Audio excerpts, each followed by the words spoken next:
Hoy día vamos a ver algo que tiene que ver con trastornos del ánimo, ¿ya? Y tengo una duda, sí. José, Sí, esquizofrenia profe. habíamos visto, ¿cierto? Eh, sí, esquizofrenia vimos en la clase pasada. Ya. Entonces hoy día vamos a empezar a ver trastornos del ánimo. Pero antes de partir, recordemos un poco de lo que habíamos visto en la última clase. ¿Se acuerdan ustedes que la esquizofrenia tenía tres grandes síntomas? ¿Alguno de ustedes me puede nombrar alguno de los síntomas de esquizofrenia, chiquillos? Para que comencemos. Ando media resfriadita, por eso me escucho medio raro de repente. ¿Alguien de los que está aquí conectados, chiquillos?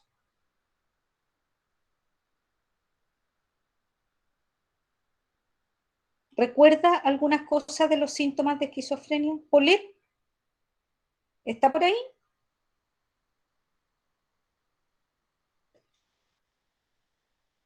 ¿Polet? Alejandra Pérez. Hola, profesora. Hola, Cito, ¿cómo Eh, está? Bien, ¿y usted? Bien, gracias. Eh, Belén, de, esquizo- gracias. de ¿Sí? esquizofrenia, cuando están desorientados en tiempo y espacio. Ya, eh, muy bien. ¿Qué más? ¿Pueden haber Eh, Eh, delirios, Siente profesora? que lo siguen. Tienen delirios también, sí. Sí, tienen delirio, muy bien. Angélica algo dijo. Sí, que tenían delirios. Pueden ser Sí, alucinaciones igual. Y pueden también tener alucinaciones, como trastornos de pensamiento y también el comportamiento. muy bien. ¿Ven que se acuerdan, chiquillos? Y no me Profe, contestaban nada. Dígame, Cami. el otro igual que es muy importante es que tienen falta de autocontrol. Sí, también, muy bien. Siempre y cuando hablemos de esquizofrenia, chiquillos, acuérdense del ejemplo que yo les puse. Esta persona que se cubría con una capa como de aluminio porque pensaba que de alguna manera le podían traspasar información o leer sus pensamientos, que son delirios referenciales, ya o de referencia. ¿Qué otra cosa podía hacer? ¿Se acuerdan de ese mismo ejemplo? Como dijo Cami, o dijo alguno de ustedes, pensaba que lo podían perseguir. ¿Qué más?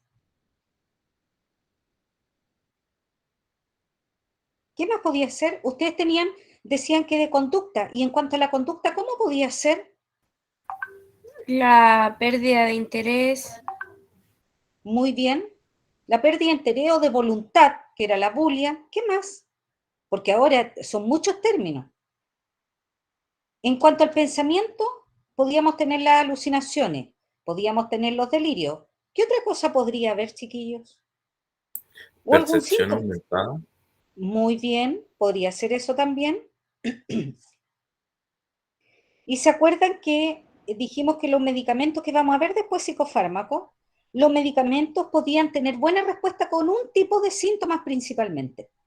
¿Cuáles eran? De los grandes tres síntomas que existen, que son los síntomas positivos, los negativos de desorganización, ¿contra cuáles actúan mucho mejor los medicamentos? Con lo positivo. Con los positivos, efectivamente, e incluso en algún minuto mencionamos que los síntomas negativos, o sea, el paciente cuando usaba algún tipo de neuroléptico antipsicótico podía incluso quedar con algunos síntomas negativos. ¿Y los negativos cómo son, chiquillos? Alguien dijo falta de voluntad, la CAM, o falta de motivación, o falta de interés. ¿Y qué más podrían ser síntomas negativos?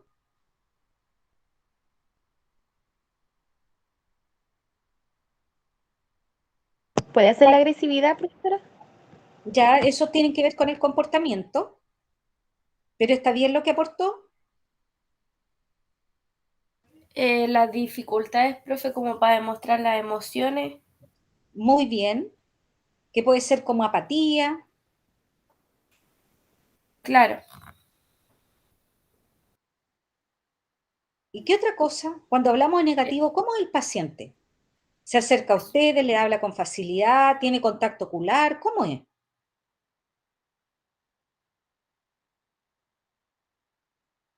Tiene dificultad para generar lazos sociales, Muy bien, porque sí. Muy bien, Alejandra. Efectivamente, de hecho, se habla de un pseudo contacto porque yo les decía en algún minuto como la afectividad va a estar limitada. ¿Esto qué quiere decir? Que va a ser poco expresivo y en realidad el afecto que él muestre va a ser como muy limitado, puede que les diga sí, yo te quiero mucho, pero sin ninguna expresión y con un lenguaje que es como casi de apatía, casi por responsabilidad le tengo que decir al otro que lo quiero mucho, ¿ya? Y también podía llegar incluso a la agitación psicomotora. ¿Recuerdan que dijimos que este paciente eh, podía tener conductas de repente un poco desordenadas e incluso con mucho movimiento que a veces son movimientos medios torpes que no conducen a algo? Por ejemplo, puede de repente estar medio inquieto y empezar golpeando las paredes, ábranme la puerta porque si no yo voy a dejar la crema acá adentro, o ábranme la puerta que yo me quiero ir, yo no sé qué es lo que hago aquí. Ya, en ese minuto que hay una inquietud psicomotora, yo podría tratar todavía de hablar con el paciente y persuadirlo, porque hay 4 tipos de contención, que también lo vamos a ver. Está la contención verbal. Yo trato de persuadirlo, que ese es como el término puntual de la contención verbal, porque trato de como de negociar con él. Oiga, mire, quédese tranquilo, vamos a hablar con el médico, a ver qué le dice, o le voy a traer el médico para acá, para que le explique por qué está aquí, ¿ya? Entonces, de alguna manera yo trato como de negociar con él, ¿ya? Pero cuando eso no me resulta, ¿ya? Y este paciente continúa muy inquieto, entonces yo podría llegar a la agitación psicomotora, que es donde el paciente ya no va a entender razones, ni siquiera me va a entender, ni siquiera puede que ni me escuche lo que yo le estoy diciendo, porque en ese minuto en que el paciente se agita, ya él pierde el control, que era lo que ustedes mismos hablaban hace un minuto atrás, ¿ya? Así que efectivamente, chiquillos, recuerden, también, además de la alucinación y los delirios que pueden presentarse en cualquier paciente, también pudiera ocurrir que la alucinación y los delirios eh, se presenten en este paciente con muchas ideas como de paranoia, como dijeron ustedes, con muchos delirios de persecución y creer que la otra persona que está al frente de él lo quiere matar. Y ahí se torna obviamente mucho más peligroso el paciente. En general, cualquier paciente paranoide es un poco más peligroso porque está asustado. Recordemos que yo no puedo rebatir una alucinación o un delirio porque para él es una realidad. Entonces, yo que tengo más claro juicio de realidad, yo tengo que tratar de entender que ese paciente lo que ve, lo vive como real. Por eso, si ustedes se acuerdan, cuando hicieron ese caso clínico, decía que estaba asustado, sudoroso, taquicárdico, puede estar con fiebre, ya puede estar con la presión arterial alta, porque él está viviendo, si en el techo, por ejemplo, que nos pasaba una vez con un paciente, que él creía que el demonio lo iba a matar y que venía saliendo del techo, y él veía como el demonio con su aliento le quemaba el brazo y se veía todo el brazo quemado y le dolía, ¿ya? Incluso veía como los huesos expuestos eh, con esta quemadura que le había generado el demonio con el aliento, que se suponía que era como de llama nomás. Entonces, ¿se imaginan el susto para el paciente? Imagínense el impacto. Por eso, chiquillos, igual es súper bueno que yo les diga esto, porque a ustedes lo más probable es que van a entrar a práctica el próximo año, que ya deberían empezar a retomar las prácticas un poco más normales. Entonces, cuando yo tengo un paciente que está con mucha alucinación y delirio, y obviamente estos delirios tienen que ver con estas cosas que son terribles para él, de ver demonios, de ver, no sé, pues muertos, de cosas así, y él lo vive tan real. Cuando yo veo que el paciente me dice que está el demonio bajando y lo veo asustado, lo veo con cara de pánico, lo veo taquicárdico, lo veo sudoroso, rubicundo y que está como peleando con esto, chiquillos, lo mejor que uno puede hacer es tratar de sedar al paciente y que duerma. Por 2 razones. Una, porque lo voy a tranquilizar. Va a bajar todo su ciclo vital y lo voy a dejar dormido. Y cuando porque generalmente a ellos se les inyecta, cuando yo le inyecto algo a un paciente en agitación, porque va a estar contenido además en la cama, que no es amarra, es contención física, cuando yo lo dejo contenido, ya no corro el riesgo de que el paciente pueda salir arrancando ni se caiga de la cama por estar durmiendo. Y cuando yo lo inyecto, le inyecto una benzoazepina, generalmente el lorazepam, ¿ya? Que además se puede mezclar con el haloperidol o aldol, que es un antipsicótico, que además también es un tranquilizante mayor. Por lo tanto, al paciente lo voy a tener durmiendo, pero le estoy agregando el antipsicótico para que esas cosas que ve se acaben, o esas ideas extrañas que tiene se acaben, y también lo voy a hacer descansar de todos sus parámetros vitales. Por lo tanto, obviamente siempre va a ser mejor eso a dejar un paciente sufriendo. ¿Ustedes se imaginan lo terrible que tiene que ser verse un brazo destrozado y que él se vea el hueso y que se tome el hueso? Porque eso para él es algo real, ¿ya? O pacientes como nos pasó con un Lolito que cuando debutó con esquizofrenia, que justo no estaba en el país, ¿ya? Entonces andaba con su papá de viaje y estaban en un hotel en otro lado y resulta que él empezó a verse en el espejo la cara destrozada y se la veía que se le caía un ojo, que el pómulo se caía, o sea, perdón, de verdad fue terrible para él. Rompió el espejo de ese hotel, eh, casi destrozaba el baño porque él veía que además la cara le sangraba y se tomaba la cara y se veía sangre en las manos. Entonces, es tan terrible que lo mejor que uno puede hacer, chiquillo, es dejar al paciente sedado, ¿ya? Porque así deja de sufrir. Y cuando despierte quizás no tenga la película totalmente clara, no se van a acabar las alucinaciones por completo, porque además tampoco lo tengo extremadamente sedado, porque igual hay que alimentarlo, igual hay que bañarlo y tratar de movilizarlo, de que se levante cada cierto rato, pero por lo menos va a tener la idea un poco mejor, más clara, más tranquilo. Por eso es que cuando van al servicio de psiquiatría dicen, sí, ahí andan todos los pacientes dopados. Los pacientes deambulan efectivamente. No es como nuestros servicios que están en cama. No, acá se levantan. Y además, claro que yo voy a querer sedar un paciente para que esto se acabe más rápido, porque él sufre con esto. Se puede llegar a infartar.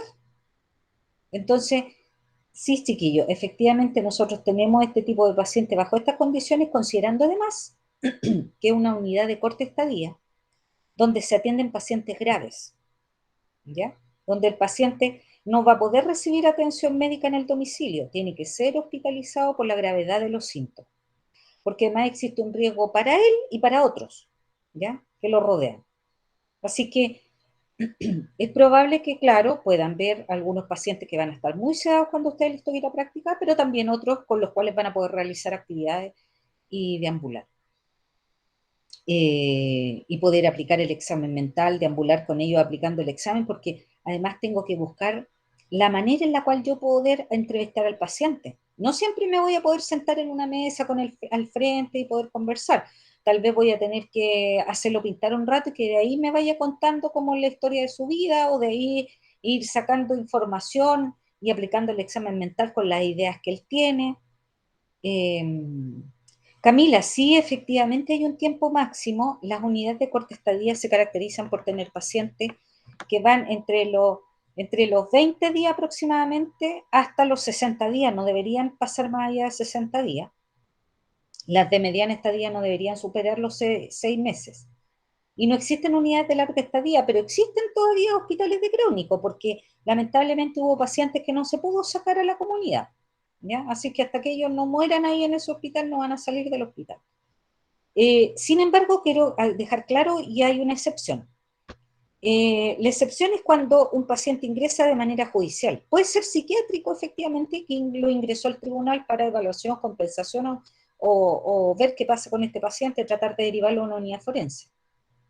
O cuando hay una persona que estuvo en la cárcel, hizo un intento de suicidio a psiquiatría y hasta que el médico no determine, no se va a ir de alta. O de lo contrario, cuando alguien ha delinquido y dice, no, es que yo recibo atención psiquiátrica, porque se está haciendo en el fondo el paciente, como para evitar la cárcel, va a haber que hacerle un peritaje y se hospitalizan ahí, y ahí a veces lo judicial demora un poco más, porque hasta que el juez no determine también, además de la parte clínica, el juez no determine el alta, el paciente no se va. ¿Ya? Así que ahí pueden pasar, nosotros hemos pasado con pacientes como 1 año y medio, porque judicialmente no le dan el alta. ¿Ya? ¿Alguna consulta más? Me gusta que participen y que pregunten, chiquillos. No, a usted, Camila. Profe, yo tengo una pregunta, pero más que nada respecto a la enfermedad. Sí, Estos pacientes, como dice usted, alucinan y todo eso, sienten pánico, miedo, pero por ejemplo, como el ejemplo que dio usted de que el paciente se estaba quemando y sentía pánico, ¿ellos no sienten dolor? sí, Solamente... Ah, ya. O sea, sí, aparte de ver el fuego, sienten el dolor de que se están quemando. claro, porque recordemos que las alucinaciones táctiles son todas las sensaciones que yo tengo. Yo siento que me clavan aguja y tengo el dolor del clavado de la aguja. Todo eso lo sienten. Sienten el dolor de una quemadura y tal cual el dolor de una quemadura. No como el dolor de una fractura, no, lo sienten como que se están quemando. Todo tal cual, porque por eso la alucinación, como que cuesta de repente como tanto uno dice, pero chiquillos, recordemos que esto es de la mente, se genera en distintas áreas del cerebro dependiendo de la enfermedad propiamente tal, dependiendo también de los neurotransmisores. Entonces, son enfermedades de la mente, nuestro cerebro comanda todo el organismo, uno de los grandes sistemas, junto con el sistema endocrino, estos comandan todo el organismo, entonces, si nuestro cerebro dice que yo tengo que tener dolor por este mal funcionamiento de los neurotransmisores, así va a ser. ¿Ya? Ya, Por eso las profesora, gracias. alucinaciones pueden ser muy groseras, por esto que yo les decía, que él se veía quemado, de verdad, él se veía y se sentía súper adolorido y además se sentía como el olor a la piel quemada.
Chiquillos, ¿me escuchan?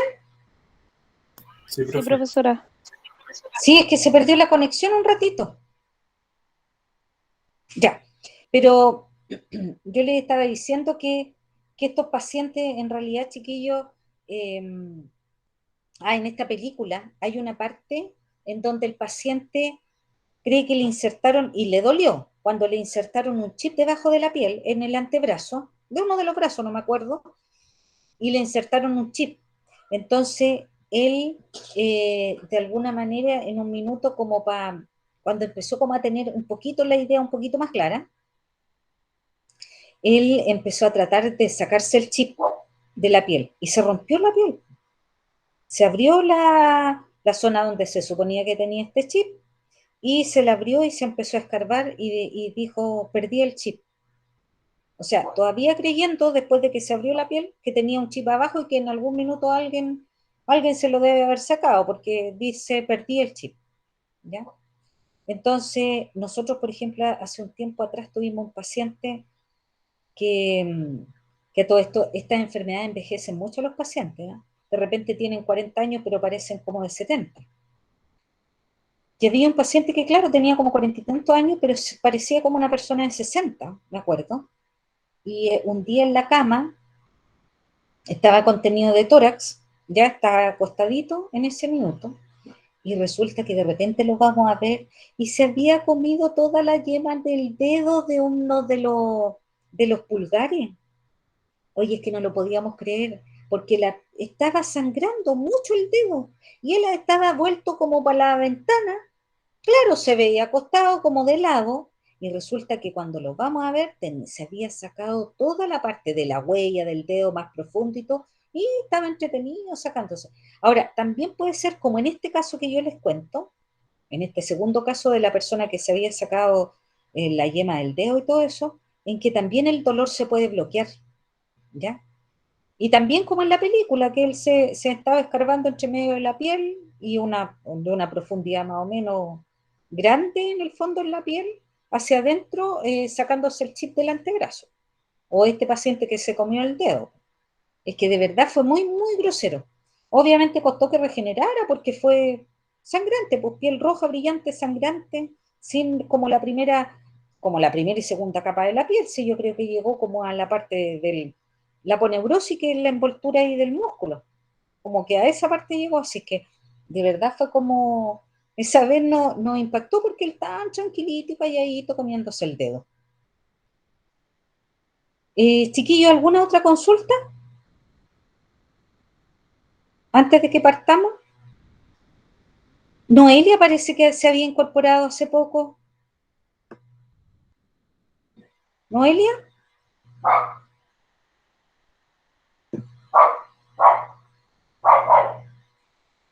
¿Me escuchan bien? Sí. Sí, profesora, se la escucha bien. Ya. Ahora sí, José. Vamos a empezar. Ah, no, esta no era. Era esta. Vamos a partir la clase de hoy día con lo de trastornos del ánimo. Oh, espérenme.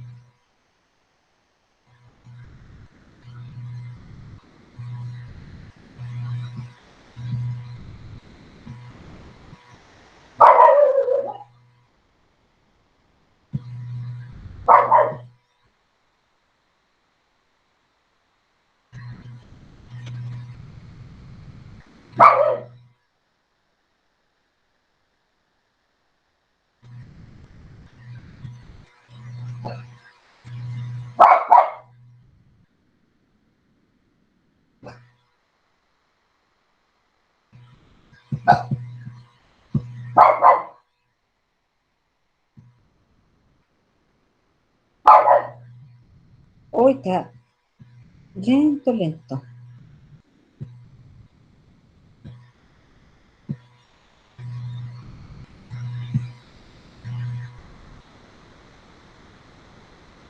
Bueno, vamos a partir con trastorno del estado del ánimo entonces. Chiquillos, ¿qué ven ustedes en su pantalla? Porque yo no la veo todavía. La presentación. ¿La ven completa? Como en modo presentación no, pero sí que ahora está cambiando las diapositivas Ahora uno por uno. sí, Sí. ya. Bueno, en relación a los trastornos del estado de ánimo, chiquillos, sí la voy a dejar así porque más sé como que, no sé si se me desconfigura qué pasa, pero ya, de los trastornos del estado de ánimo, chiquillos, recordemos que son todas las enfermedades, el ánimo o humor básico es como nosotros amanecemos la mayoría de los días, ¿ya? Hay gente que es como un poco más melancólica, otros que son más expansivos, más risueños, y cada uno tiene su ánimo, que no quiere decir que estén enfermos, sino simplemente cada quien obviamente amanece de manera distinta y obviamente cada uno tiene un estado de ánimo o humor básico distinto, ¿ya? Entonces, eh, ya se pasó la otra.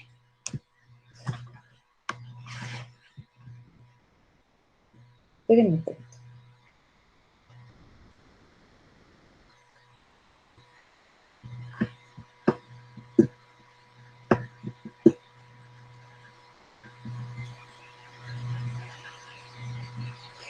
Bueno, se entienden los trastornos del estado de ánimo por trastorno aquel conjunto de alteraciones psíquicas que están vinculadas a la presencia de estado de ánimo alterado de manera persistente, que generan una alteración significativa en la vida de la persona, resultando dicho estado de ánimo extremo o patológico, dificultando la adaptación de la persona a su vida diaria. ¿Ya? Recordemos que habían dos términos importantes en salud mental.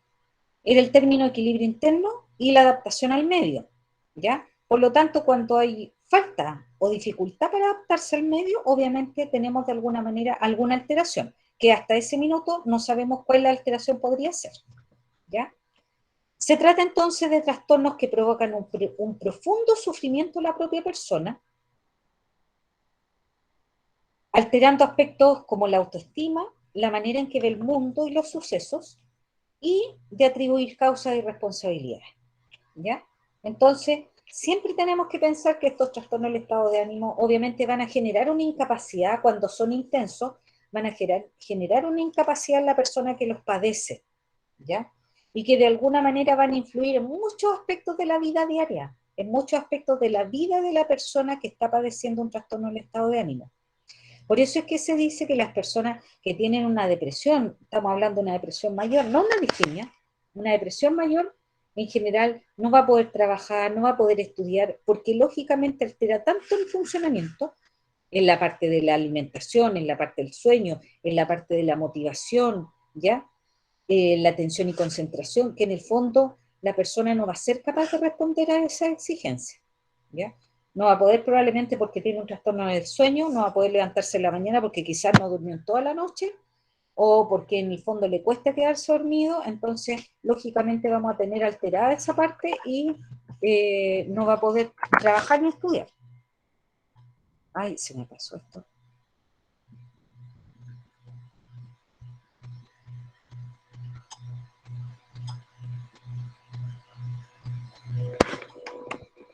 Bueno, les decía que no afectan solo el ámbito afectivo, porque, claro, uno tiende a pensar que los trastornos del estado de ánimo solo van a afectar la parte emocional. Sí, afecta al emocional, pero también a la cognición, lo que les decía recién, la memoria, la inteligencia, porque hay una alteración también de la acetilcolina, por ejemplo, que tiene que ver con la atención y la concentración para memorizar más rápido. Entonces, no vamos a poder memorizar con la misma capacidad que teníamos antes, o no vamos a poder recordar eventos que eran importantes. Si a mí me dijeron, tienes que entregar el trabajo mañana a las 3, probablemente se me va a olvidar. De hecho, muchos de los pacientes chiquillos que llegan con una depresión, voy a hablar de la depresión principalmente, cuando llegan con una depresión generalmente van con familiares en la primera consulta, la primera y la segunda consulta, porque se le olvida la mitad de lo que tenían que decirle al médico, entonces mejor van con un familiar que les ayude a decir lo que tenían que decir, o lo llevan escritito. Bueno, también tiene una alteración en cuanto a la percepción del mundo, porque lo ven todo mal, lo ven todo negativo. Si, por ejemplo, a mí me encantaba el sol antes, resulta que me encantaba el verano, pero ahora ya lo veo como algo súper dañino para mí, en realidad es todo negativo. No, esto es malo, no, en realidad no es conveniente. O sea, muchas cosas que en realidad anteriormente yo no le daba ninguna importancia. Asimismo, genera repercusión en todos los ámbitos vitales, variando la manera de relacionarse con el entorno y con el resto de los sujetos que forman parte de él. Estamos ante el grupo de trastornos que, junto al de los trastornos de ansiedad, son los más prevalentes a nivel mundial, padeciendo un elevado porcentaje de la población algún tipo de afección de este tipo, ¿ya? De hecho, chiquillos, uno tiene que saber que, sobre todo a raíz de la pandemia, en muchos países efectivamente se acrecentaron los trastornos del estado de ánimo. Y lo otro que también se acrecentó mucho, chiquillos, son todos los trastornos de ansiedad. O sea, ya eran lo más prevalente, pero ahora obviamente aumentaron de manera exponencial al tiempo que además se ha padecido del encierro de la pandemia, ¿ya? Entonces, vamos a tener en algún minuto posiblemente ya como la cifra mucho más clara de qué porcentaje de la población efectivamente está teniendo algún problema de salud mental. Generalmente ansiedad, junto con la depresión. Además, hay que destacar que los trastornos de ansiedad se encuentran profundamente vinculados a los afectivos. De hecho, muchos de los trastornos depresivos, en el caso de la depresión, cursan con ansiedad, ¿ya? Y ahí aparece la hiperfagia, que es esta comida copiosa que pueden tener los pacientes y quedan con hambre, según ellos, siendo frecuentemente que aparezcan conjuntamente o bien que los padecimientos que genera uno terminen por provocar el otro cuadro. O sea, si tengo un trastorno de ansiedad, puedo terminar presentando depresión, o si tengo una depresión, puedo terminar presentando ansiedad. Por eso hoy generalmente es como concomitante, se van presentando de a dos. Todos tenemos cambios en nuestro estado de ánimo, esto es normal, pero los trastornos del estado de ánimo se distinguen de los cambios normales en cuanto a la intensidad, a la duración, a la asociación con otras señales y también los síntomas clínicos. También tiene un impacto sobre el funcionamiento diario del individuo. El ser humano a lo largo del día mantiene un tono vital que se denomina eutimia. Cuando tenemos un tono vital normal y bueno, eutimia, ¿ya? Que no es plano, tiene constante subida y bajada. Las subidas se denominan euforia, cuando se exacerba, y las bajadas tristeza. Cuando la euforia se convierte en patológica, o sea, es mucho, y no solo una parte del día, sino varios días, vamos a llamar que esta euforia se convierte en algo patológico y vamos a llamarlo manía. Y cuando la tristeza es patológica y ya no dura un día nomás, o no tiene 2 días producto de una situación, supongamos la muerte de un familiar, o sea, uno no va a estar 2 o 3 días triste, ¿ya? Sino probablemente toda la primera semana muy mal, ya la semana siguiente un poquito mejor, o recordándolo con pena, pero a rato no se mantiene y no tengo un quiebre como en todas mis funciones del día a día. En el fondo, estamos hablando de algo normal, del proceso del duelo normal. Pero cuando esto es muy intenso, compromete todos los aspectos de la vida diaria y pasa mucho tiempo, ya estamos hablando de depresión.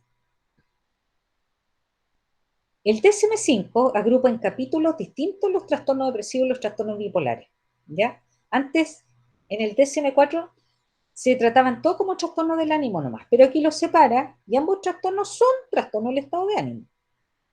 Dentro de los trastornos depresivos, que así lo presenta el DSM-5, encontramos el trastorno de regulación disruptiva del estado de ánimo, que se refiere a la presencia de irritabilidad persistente y episodios frecuentes de descontrol conductual en niños de hasta 12 años.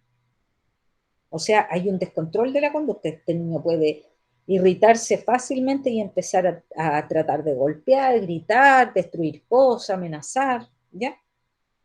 También tenemos el trastorno de depresión mayor, que el episodio único, se habla de depresión mayor porque no tenemos varios episodios, puede ser 1 o 2 en la vida de la persona que han sido intensos y que ha logrado salir de ellos. Episodio recurrente o no especificado, ¿ya? La gravedad puede ser leve, moderado o grave, con características psicóticas, puede ser en remisión parcial o en remisión total, que son episodios de al menos 2 semanas de duración, con cambios claros en el afecto, en la parte cognitiva y con remisiones entre los episodios.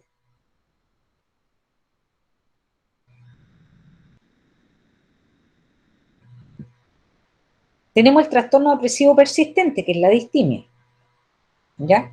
Hay que especificar nomás si es con remisión parcial o total, de inicio temprano tardío, con síndrome distímico puro, con episodio de depresión mayor persistente, con episodio intermitente de depresión mayor, con un episodio actual de depresión, sin episodio actual de depresión, de gravedad leve, moderado o grave. Y además se habla de trastorno depresivo persistente cuando la alteración en el estado de ánimo duran al menos 2 años en adultos o 1 año en los niños, ¿ya? Entonces, cuando tenemos un trastorno depresivo que se mantiene durante al menos 2 años en el adulto, vamos a hablar, pero con síntomas que son menos incapacitantes, por lo tanto, yo puedo realizar algunas actividades de la vida diaria. En ese caso vamos a hablar de una distimia.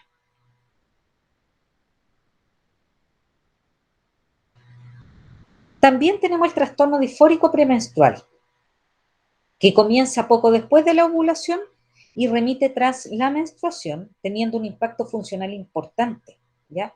Estos cambios de ánimo que pueden tener efectivamente las mujeres cuando les llega la regla, en el fondo, chiquillos, puede ser un trastorno disfórico premenstrual, ¿ya? Porque además hay todo un cuento aquí hormonal. Por algo es que en algún minuto, cuando partimos presentando las clases, en la parte, creo que era un documento de epidemiología, decíamos que incluso los anticonceptivos orales que tienen grandes cargas hormonales y otros medicamentos más, pero dentro de eso los de hormonales principalmente, que tienen que ver con los anticonceptivos orales, pueden provocar depresión, porque efectivamente tenemos una carga hormonal importante, ¿ya? Profesora, También una tenemos, consulta. ¿sí? ¿Será verdad? Porque, bueno, escuché un caso una vez de que a una niña le había dado esquizofrenia después ¿Ya? de que le llegó su periodo menstrual. Mira, pudiera haber sido, es como raro, ¿ah? Pero si hubiera sido así, ¿cuál podría haber sido? Yo estoy dando la explicación como podría haber sido. Podría haber sido que hubo un desequilibrio tan grande hormonal que efectivamente hizo que debutara con esquizofrenia en una persona vulnerable, con genes vulnerables. ¿ya? Es raro, pero pudiera ser, chiquillos, si cualquier cosa, miren, hay gente que ha tenido accidentes automovilísticos y a pesar que la esquizofrenia no se relaciona con un trauma físico, claro, era una persona vulnerable con una crisis vital que debutó con esquizofrenia a raíz del accidente. Así que sí, dada la situación y estas cargas hormonales y todo, chiquillos, pudiera ser, pudiera haber sido. Ya, profesor. Bueno, también tenemos el trastorno depresivo inducido por sustancia o medicamento. Lo que hablábamos, por ejemplo, chiquillos, bueno, las sustancias, algunas que son más depresoras del sistema nervioso central, y también, por ejemplo, el uso indiscriminado de algunos ansiolíticos, de algunos relajantes musculares, lo que hablábamos recién también, algunos que tenían que ver con los trastornos hormonales, ya, y que son medicamentos para poder regular el trastorno, pero que pudiera también generar un desorden grande de hormonas que pudiera, oh, se me tapa la nariz de repente, de hormonas que pudieran en el fondo eh, generar este trastorno depresivo, ¿ya? También tenemos el trastorno depresivo debido a una afección médica, a una enfermedad médica, un hipotiroidismo, pudiera ser un tumor hipofisiario, o pudiera ser simplemente, por ejemplo, un cáncer, que pudiera también deberse a una enfermedad médica y que termine con una depresión. Y otro trastorno depresivo especificado o no especificado, cuando no tienen mucha claridad del causal, pudiera en el fondo generar un trastorno depresivo, ¿ya? Todos ellos comparten la presencia de un ánimo triste, o sea, ustedes le preguntan al paciente cómo amaneció, triste, ¿ya? Con una sensación de vacío o irritable también, con cambios somáticos u orgánicos y cognitivos que afectan la capacidad funcional del individuo, lo que los diferencia en cuanto a la duración, la presentación en cuanto al tiempo o la supuesta etiología, ¿ya? Entonces, vamos a ver ahí que los diferencia porque puede ser mayor o menor el tiempo, cómo se presenta el cuadro, psicótico o no psicótico, por ejemplo, en cuanto tiempo, en cuanto a tiempo, también, si este ha sido por más de 2 años, menos de un año, cuántas veces se ha repetido esta depresión, porque puede que tenga un trastorno bipolar en fases depresivas y resulta que, porque en realidad cada cierto tiempo va presentando estos cuadros depresivos, pero esto es recurrente. O también dependiendo de la causa, que es la etiología. Y dentro de los trastornos bipolares, porque dijimos que el DSM-5 lo separaba así como en trastornos depresivos y trastornos bipolares, encontramos el tipo 1, que se caracteriza por su diagnóstico, porque para su diagnóstico es necesario que al menos se haya presentado un episodio maníaco a lo largo de la vida del paciente, ¿ya? Y suele ir acompañado de episodios depresivos e hipomaníacos. Los hipomaníacos, chiquillos, a ver, los maníacos tienen eh, no se cansan nunca, por lo tanto disminuye la necesidad de descanso o dormir. Comen mucho y bajan de peso.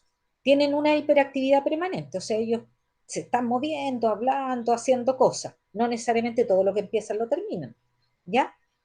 Son muy divertidos, con mucha verborrea, hablan mucho, hablan rápido, piensan rápido, ¿ya? Eh, y el hipomaníaco, bueno, este maníaco va a molestar en una casa porque se puede poner a cortar leña a las 3 de la mañana y va a despertar porque como él no puede, no tiene necesidad de dormir y no se va a sentir cansado sin dormir, en el fondo va a molestar durante la noche y se puede poner a aspirar, cortar leña o hacer otras cosas.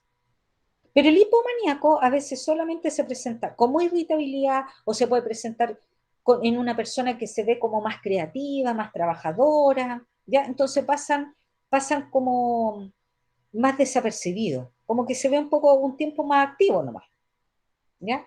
Entonces no necesariamente el maníaco va a requerir hospitalización, el hipomaníaco pocas veces, porque en general se recupera en el domicilio.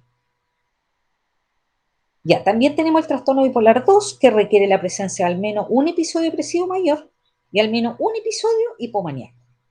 Así que en el tipo 1 vamos a tener manía, un episodio al menos de manía, ¿ya? Y pueden haber más depresivos o hipomaníacos, y en el 2 va al menos tener un episodio de manía y, perdón, de depresión mayor y al menos un episodio hipomaníaco. Y también tenemos el ciclotímico, que se experimenta, durante al menos 2 años episodio hipomaníaco y depresivo, sin llegar a cumplir nunca los criterios del episodio de manía, hipomanía o depresión mayor. También tenemos el bipolar inducido por sustancias o medicamentos, debido a afección médica, y el trastorno bipolar especificado o no especificado. Entonces, en el caso del del bipolar, en episodio maníaco, vamos a tener un pensamiento acelerado, como dijimos, va a estar digregado, va a haber verborrea, desinhibición sexual o promiscuidad, que también pudiera haber, no necesariamente va a estar todo esto, desinhibición económica, o se puede gastar la plata del sueldo en un rato, falla en la concentración, desarrollo de muchas actividades en forma simultánea, reducción considerable de la necesidad de dormir, presencia de ideas sobrevaloradas, delirantes, megalomaníacas, alucinaciones auditivas y visuales, cuando ya está psicótico y no tiene conciencia de enfermedad. Y el episodio depresivo va a haber una tristeza intensa, por ejemplo, no se levanta de la cama, descuida la apariencia personal, se genera anedonia, que no experimenta placer en actividades que antes le eran placenteras, no se duerme o duerme en exceso, se pierde el interés y la capacidad sexual, también hay ideas negativas de culpa y desesperanza y tendencia suicida. ¿Ya?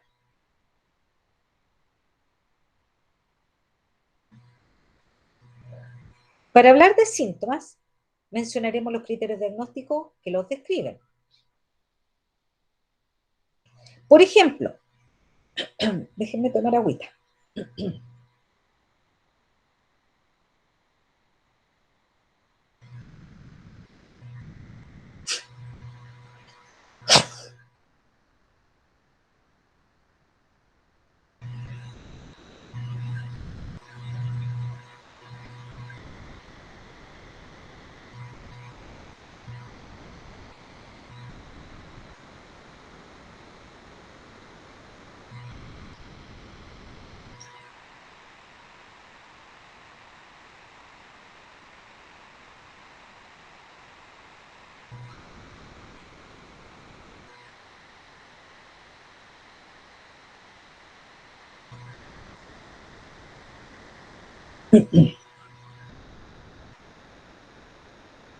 Y entonces,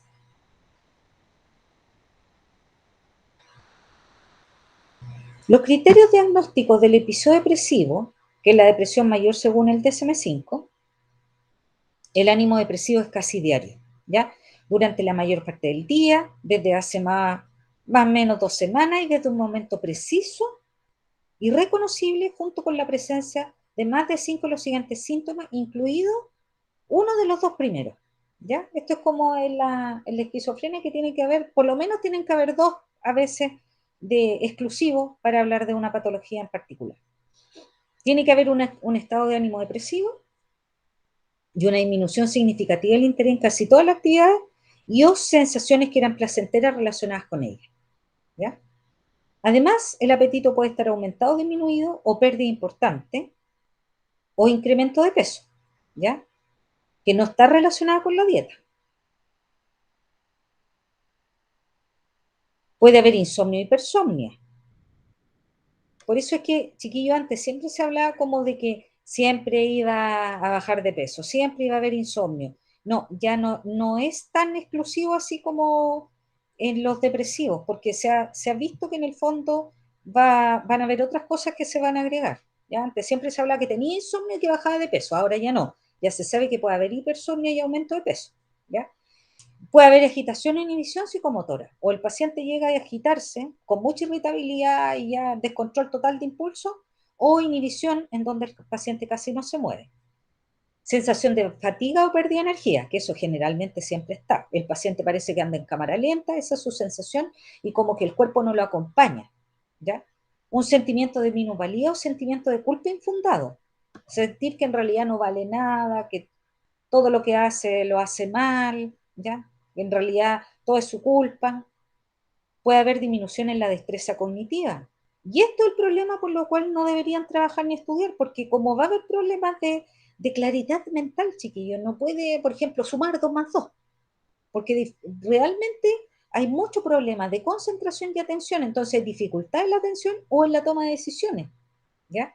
Pensamientos recurrentes de muerte, no solo temores a la muerte, sino que hay ideas de muerte porque él siempre piensa yo estaría mejor muerto que vivo. En realidad no sé para qué vivo, no sirvo para nada. Con todo esto tiene un lenguaje muy rumiante, está todo el rato rumiando, es como estar hablando entre dientes de que, pucha, para qué habrá amanecido, para qué estoy vivo, ¿ya? Que no necesariamente se pueden acompañar o no de intentos de suicidio. Pueden haber pensamientos suicidas recurrentes, pero sin un plan determinado. Pueden haber también intentos de suicidio o un plan suicida, ¿ya? Cuando un intento de suicidio, chiquillos, se habla de alta letalidad, bueno, cuando es por arma de fuego, cuando es por ahorcamiento y también, chiquillos, cuando hay un plan. Cuando hay una ideación o una planificación, el intento de suicidio es de alta letalidad. A diferencia si es más impulsivo. El episodio depresivo mayor es la forma más frecuente de los trastornos depresivos. Se presenta en el transcurso de una depresión unipolar, recurrente o de los trastornos bipolares. ¿Cuáles son los criterios diagnósticos del trastorno depresivo persistente, que es la distimia de acuerdo al DSM-5? El estado de ánimo deprimido que se mantiene durante casi todo el día o durante la mayoría de los días en un periodo de más o menos 2 años. Se registran más de los siguientes síntomas como disminución o aumento del apetito, insomnio y hipersomnia, sentimiento de fatiga o falta de energía, baja autoestima, dificultades para tomar decisiones, para concentrarse y para la atención y sentimiento de desesperanza. ¿Ya? En un periodo de 2 años, los síntomas no remiten durante más de 2 meses seguidos y el diagnóstico requiere excluir la causa orgánica, así como el que se trate de síntomas de una depresión mayor, ¿ya? Porque hay sentimientos más crónicos, remisión parcial. ¿Cuáles son los criterios diagnósticos de la ciclotimia? Recordemos, la depresión mayor es una depresión muy grave. La distimia es una depresión, pero que cursa de manera crónica durante más de 2 años y que pudiera tener una remisión de más o menos 2 meses seguidos, pero que cursa de manera crónica y que no es tan incapacitante. ¿Ya? Los criterios diagnósticos de ciclotimia, síntomas como el trastorno depresivo persistente, que es la distimia, interrumpido algunos días por periodos con síntomas hipomaníacos. Así que vamos ciclando en esto. En algunos como depresión leve como distimia y unos como hipomaníaco, algunos días. ¿Cuáles son los criterios diagnósticos del trastorno depresivo causado por una enfermedad somática? En el cuadro clínico se mantiene el estado de ánimo depresivo o existe una importante reducción del interés o de la capacidad para sentir placer en casi todas las actividades de forma clara y persistente. Existe evidencia que estos síntomas tienen una duración, una relación directa con determinado estado somático, ¿ya? O sea, un estado somático, alguna enfermedad médica, algo orgánico.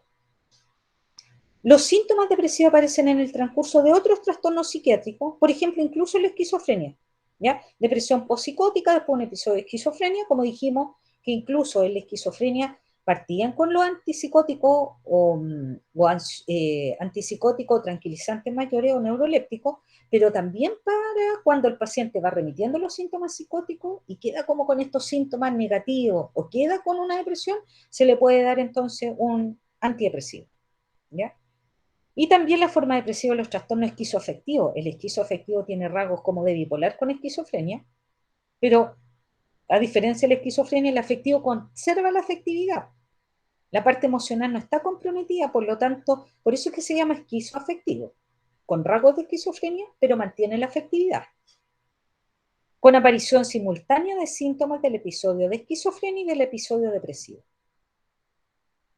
En relación al diagnóstico, si hubiera en esta parte, chiquillos, por ejemplo, aquí decía, relación directa, no, perdón, me pasé una más. Dice, aparición simultánea de síntomas del episodio de esquizofrenia y del episodio depresivo. ¿Cuál es la diferencia en que uno pudiera distinguir que este paciente es un esquizofrénico con depresión y cómo pudiéramos decir que no es un esquizofrénico, pero que tiene una depresión? ¿Cuál sería la diferencia?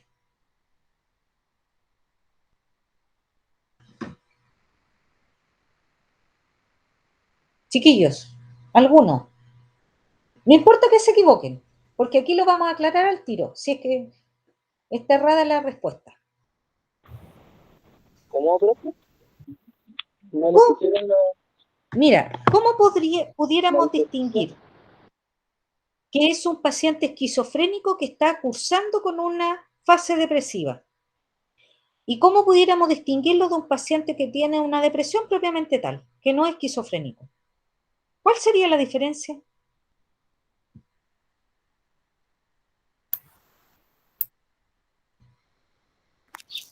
No, pero eso ¿Puede ser que el no se paciente me ocurre. esquizofrénico presente alucinaciones? Ya, pudiera ser. Pero además, chiquillos, ¿cómo pudiéramos distinguirlo? Porque el depresivo también pudiera tener alucinaciones. Recordemos que dijimos que el depresivo pudiera tener alucinación y delirio, podía psicotizarse. ¿Cuál es la diferencia? El esquizofrénico está comprometida la afectividad. En el depresivo no, po, no está comprometida la afectividad. De hecho, ese es el problema, po, los afectos. El esquizofrénico no es afectivo. El esquizofrénico les va a decir, sí, te quiero mucho, casi por obligación. Pero el depresivo puede lamentar efectivamente que le esté pasando lo que le está pasando. ¿Ya? ¿Me entienden, chiquillos, o no? Porque pudiera ser que en el siguiente trabajo o caso clínico les pudiera preguntar algo así. Entonces, profesora, el esquizofrénico que puede estar pasando por un cuadro de depresión no presentaría como cariño a la otra persona. Y el que está sufriendo depresión sí podría llegar a sentirlo. Exacto, muy bien. Eso es. Ah, me quedó mucho más claro por eso. Recuerden, el Profesora. esquizofrénico va a estar con una afectividad, le escucho el tiro, va a estar con la afectividad comprometida, por lo tanto, cuando les dice, yo te quiero mucho, lo dice inexpresivo, sin emociones presentes. O sea, se los dice casi por obligación, yo te quiero mucho. Sin embargo, el depresivo, si les dice yo te quiero mucho, porque quizá incluso dentro de los síntomas de despedida, si es que él piensa en matarse, se puede despedir del resto, de verdad va a sentir eso. ¿Ya? Dígame, cita. ¿Esos dos diagnósticos se pueden llegar a confundir? Sí, pudiera llegar a ser, porque ¿cuál es el problema? El problema va a ser que ninguno va a estar, el depresivo también es apático, también tiene falta de voluntad, tiene pérdida del interés, pero la diferencia va a ser que esté comprometido el ánimo. ¿Ya? Porque los dos pueden tener alucinación y delirio, el esquizofrénico y el depresivo. Por lo Sí. tanto, no hay una diferencia en cuál los dos están psicóticos, los dos tienen comprometido el juicio de realidad, pero la diferencia va a ser que el esquizofrénico va a mostrar afectividad, no va a mostrar la afectividad, esa está comprometida ya, no tiene afecto, sin embargo el depresivo sí. Todavía le duele el que amanezca todos los días despierto, que haya amanecido de nuevo, además hay una clara, a ver, le duele vivir. Y el Eso.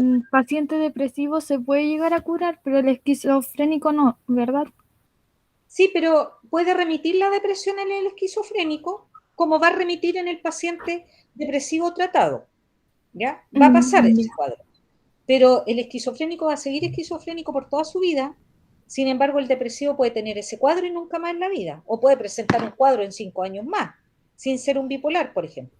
¿Ya? Así que puede tener ese cuadro y nunca más y se dio de alta. Sin embargo, el esquizofrénico cursa de manera crónica.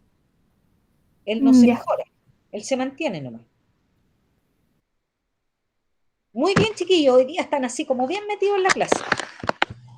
En relación al diagnóstico se puede determinar a partir de lo siguiente. Primero, la exploración física. Es probable que el médico realice una exploración física y haga preguntas sobre la salud de la persona. En algunos casos la depresión puede estar relacionada con un problema de salud físico no diagnosticado, ¿ya? También un análisis de laboratorio, por ejemplo, el médico puede realizar un análisis de sangre llamado hemograma o analizar la glándula tiroide para asegurarse que funcione correctamente, porque les decía, un hipotiroidismo también puede presentar algunos rasgos como depresivos, ¿ya? O puede estar anémica la persona y en realidad es anemia y no es depresión, por todo este decaimiento y estos dolores que no responden al tratamiento habitual puede ser por una anemia y no una depresión. En cuanto a la evaluación psiquiátrica, el profesional de salud mental realizará preguntas acerca de los síntomas, de las ideas que tiene el paciente o pensamiento, ¿ya? Sentimiento y patrones de conducta. es posible que solicite que complete un cuestionario para ayudar a responder las preguntas de la evaluación. En el DSM-5, el profesional de salud mental puede utilizar los criterios que existen del DSM-5 o va y copia 2 veces el DSM-5, ¿ya? Pero también hay criterios con los que se codifican en los hospitales que en base al CIE-10. Los medicamentos y la psicoterapia son eficaces para la mayoría de las personas con depresión. Se encuentran disponibles muchos tipos de antidepresivos y entre ellos los que más se utilizan, chiquillos, son los inhibidores selectivos de la readaptación de serotonina, ¿ya? Que al principio los médicos suelen recetar un inhibidor selectivo de la recaptación de serotonina, porque estos medicamentos se consideran más seguros, tienen menos efectos secundarios molestos que otros tipos de antidepresivos, ¿ya? Son, por ejemplo, el citalopram, escitalopram, fluoxetina, la paroxetina, sertralina y vilazodona. El último casi no se utiliza. También tenemos los inhibidores selectivos de la recaptación de serotonina y norepinefrina, algunos como la duloxetina, que la usan harto, chiquillos, últimamente los reumatólogos, para el dolor, por ejemplo, de la fibromialgia o dolores reumáticos que no responden al tratamiento habitual.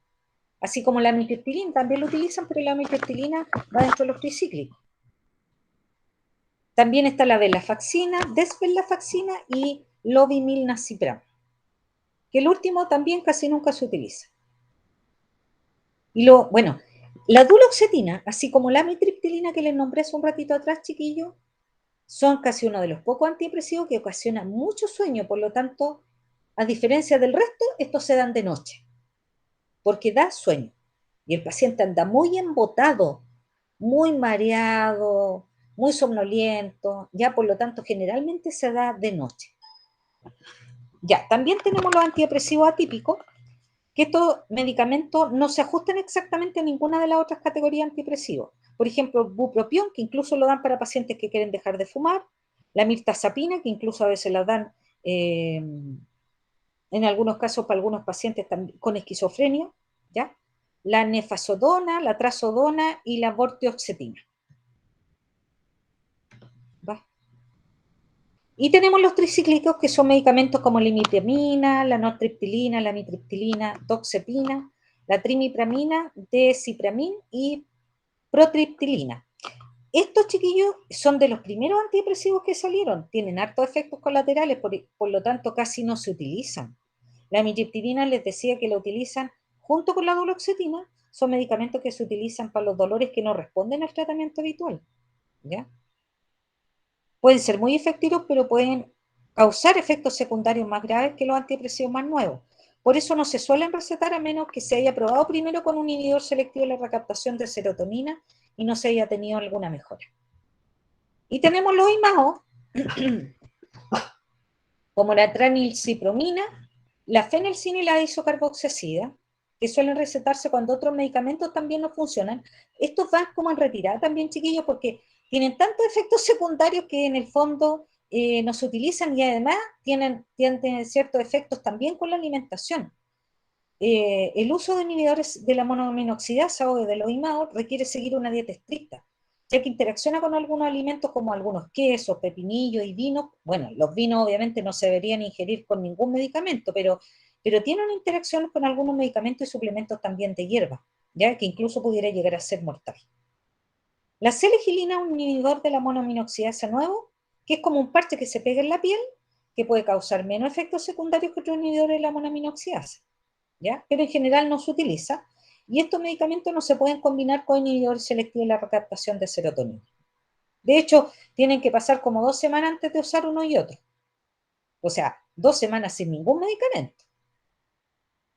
Y otros medicamentos, se pueden sumar otros medicamentos a los antidepresivos para aumentar su efecto. Es posible que el médico, por ejemplo, recomiende que se combine 2 antidepresivos o agregue otro medicamento como un estabilizador del ánimo o un antipsicótico en el fondo para potenciar también los efectos y hacer más rápido como la mejora del paciente. También puede agregarse un medicamento estimulante o contra la ansiedad durante un periodo corto. A veces le dan, se me olvida, que hay un medicamento, el Mentix, que es para aumentar la vigilia, que incluso algunos estudiantes lo toman, para aumentar la hora de mantenerse despiertos. porque a veces el paciente depresivo tiene mucha hipersomnia, entonces como va a empezar a recuperar la actividad normal, le dan Mentix durante un tiempo para mantener la vigilia en el día. No es para aumentarla durante la noche, no, sino que esté despierto durante las 8, 9, 10, 12 horas del día que va a estar despierto. En el caso de los criterios diagnósticos y el trastorno bipolar, hay 3 términos que son vitales para distinguir la presencia de una alteración intensa en el estado de ánimo de una persona y que nos permitirán distinguir entre un trastorno bipolar 1, entre un trastorno, presencia, perdón, de un trastorno de un episodio maníaco y un trastorno bipolar 2, que es la presencia de uno más episodios hipomaníacos o uno episodio depresivo mayor, que preceden o prosiguen a los episodios hipomaníacos, que son episodio maníaco, episodio hipomaníaco y episodio de depresión mayor. Entonces, los criterios clínicos diagnósticos que nos indica el DSM-5 para cada uno de estos episodios de alteración es el estado de ánimo, la presencia durante el periodo mínimo, por ejemplo, en el caso del episodio maníaco, va a ser la presencia durante el periodo mínimo de una semana, durante la mayor parte del día, casi todos los días, de un estado de ánimo anormal y persistentemente elevado, expansivo e irritable, así como la actividad o la energía que va a estar también aumentada. La presencia de 3 o más de los siguientes síntomas en un grado significativo que representen un cambio notorio de su comportamiento cotidiano. 4 si este estado de ánimo es solo irritable, ¿ya? Porque a veces solo se demuestra en irritabilidad, que hayan estado presente durante el periodo de elevada actividad y estado de ánimo elevado anormal.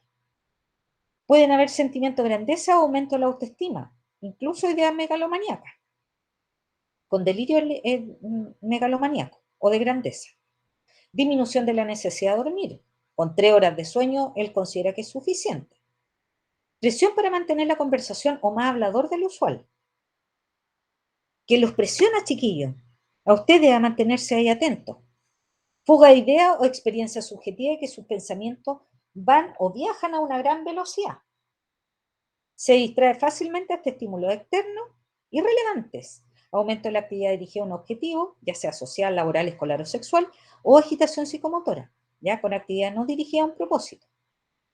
Y participación excesiva en actividades cuyas posibilidad de consecuencia dolorosa o grave es elevada. Por ejemplo, actividades desenfrenadas de compra, juegos de azar, indiscreciones sexuales o inversiones imprudentes de dinero. Bueno, el criterio se habla que esta alteración del estado de ánimo causa un deterioro importante en el funcionamiento social o laboral del individuo. Por lo tanto, este requiere hospitalización para evitar que el sujeto se dañe a sí o a otro, o porque presenta características psicóticas. Y el criterio de habla que esta alteración importante del estado de ánimo no se puede atribuir efectos fisiológicos de alguna sustancia o también de droga, medicamento, tratamiento o a otra afección médica. ¿Cuándo decimos que hay un episodio hipomaníaco? Cuando hay presencia durante el periodo mínimo de 4 días consecutivos y durante la mayor parte del día, casi todos los días, de un estado de ánimo anormal y persistentemente elevado, expansivo e irritable, así como de la actividad o la energía que va a estar aumentada.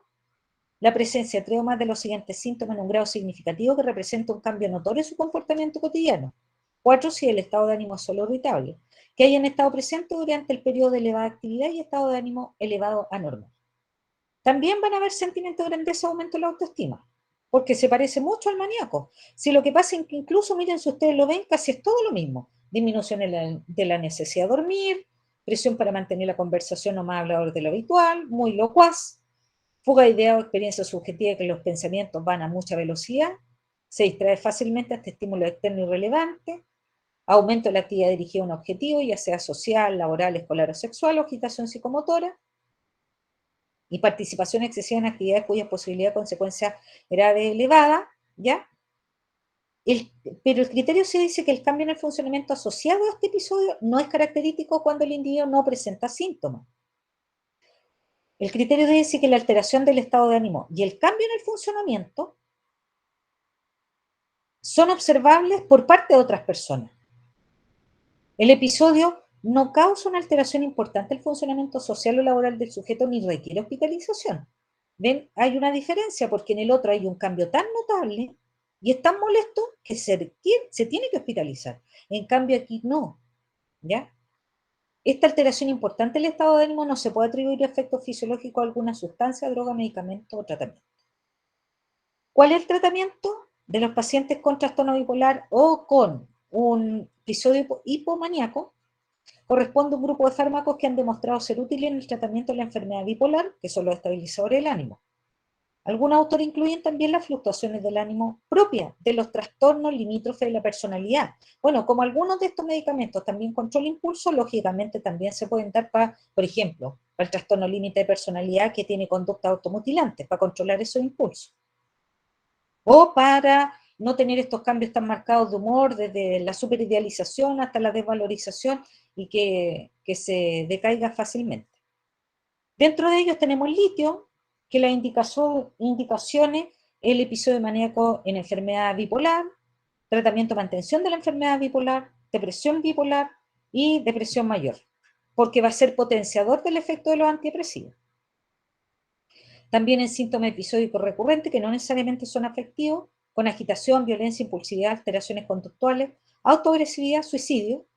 Y el litio disminuiría, que esto es muy importante, 5 a 6 veces más o menos el riesgo de suicidio y la letalidad de los intentos. Y también se puede dar en pacientes con cefalea que no responden a los tratamientos de cefalea habituales.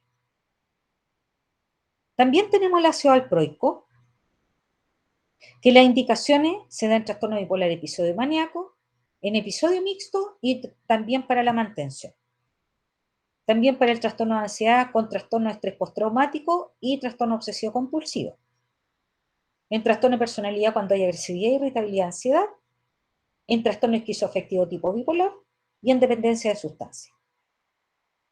También está la carbamazepina, que es otro estabilizador del ánimo, que las indicaciones son para las crisis parciales, crisis tónico-clónica generalizada, pero también, bueno, también asociado a neuralgia del trigémino y en trastorno bipolar, porque también es un estabilizador.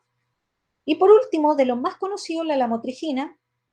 Estos son los 4 más conocidos, el litio sobre todo es de excelencia, pero lamentablemente igual hay que tener mucho cuidado. Las indicaciones es el tratamiento de mantención en trastorno bipolar, en crisis parciales, crisis generalizada, depresión en trastorno bipolar, manía, dolor crónico y dolor neuropático. Chiquillos, ¿alguna consulta? Oh, es que me duele la garganta.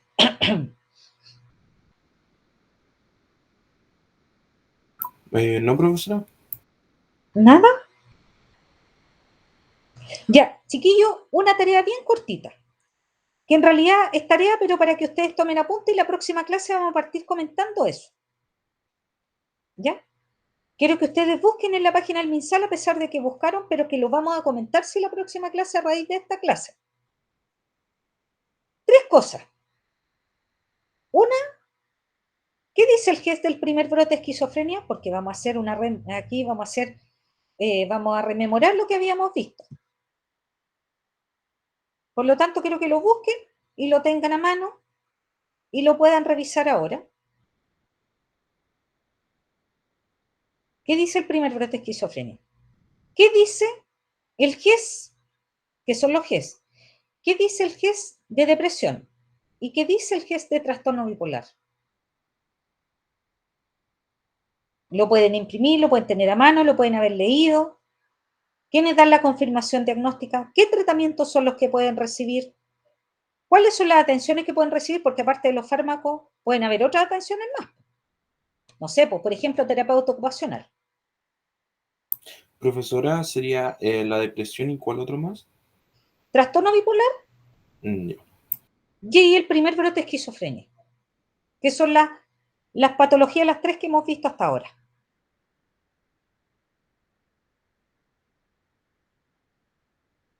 Para que lo revisen, chiquillos, ahora. Y quedamos con la clase hasta aquí para que ustedes puedan revisar. Ya, profesora. Constanza, Sí, profe, me quedó una duda ¿sí? respecto a la lamotrigina. ¿Sí? ¿En qué sentido hay que tener cuidado con ese medicamento? Les dije el litio, sobre todo. Miren, los medicamentos en general, los estabilizadores del ánimo aumentan de peso. El que más hace aumentar de peso es el ácido valproico, ¿ya? La lamotrigina, de hecho, de los estabilizadores, el más inocuo, porque el litio hace aumentar de peso, que lo más significativo. La carbamazepina puede provocar rash cutáneo, que es bien importante y hay que suspender el fármaco. Y el litio, chiquillo, el cuidado que hay que tener con el litio es que a ver, ¿cómo les dijera? Se elimina por completo por la vía renal. Por lo tanto, hay que hacer un estudio bien minucioso del paciente para ver que no tenga un daño renal o que el paciente esté bien hidratado, que si tiene vómito hay que tener harto control de hidratarlo muy bien, de restituir los líquidos, porque en el fondo, como se está excretando este medicamento por vía renal, puede causar una insuficiencia renal. ¿Ya? Entonces tengo que tener controles periódicos.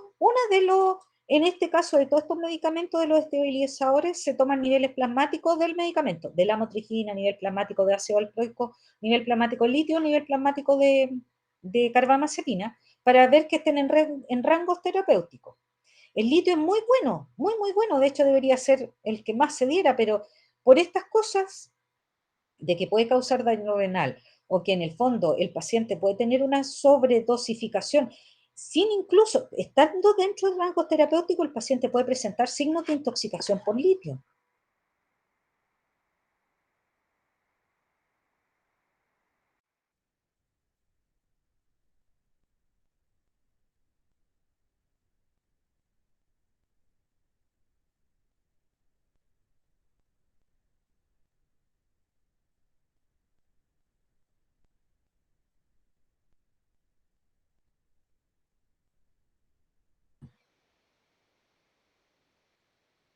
¿Aló?